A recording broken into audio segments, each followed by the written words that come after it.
భీష్ముని జననం. ప్రతిపుడు రెండవ కుమారుడు శాంతాను రాజుగా పట్టాభిషేకం పొందిన తర్వాత అతను వృద్ధుడయ్యాక అడవికి వెళ్ళిపోయాడు. ఒకరోజు శాంతాను నదీ తీరానికి వెళ్ళగా అతనికి ఒక అందమైన యువతి కనిపించింది. ఆమె గంగా. ఆమెను చూసిన వెంటనే శాంతాను ప్రేమలో పడ్డాడు. గంగా అతనితో ఇలా అనింది, నన్ను వివాహం చేసుకోవచ్చు, కానీ ఒక షరతు మీద. నీవు నన్ను ఏ విషయానికి ప్రశ్నించకూడదు. ప్రశ్నిస్తే నిన్ను వదిలి వెళ్ళిపోతాను. దీనికి శాంతాను అంగీకరించారు.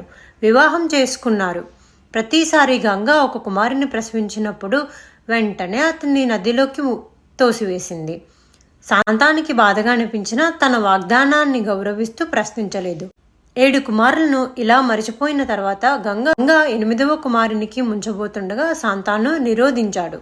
అప్పుడు గంగా ఇలా చెప్పింది, నీవు నీ వాగ్దానం తీరలేదు. ఈ 8వ కుమారులు వస్తువులుగా శాపగ్రస్తులయ్యారు. నేను వారి శాపాన్ని తుడిచాను. అయితే ఈ 8వ వాడు భూమిపై జీవించాల్సిందే.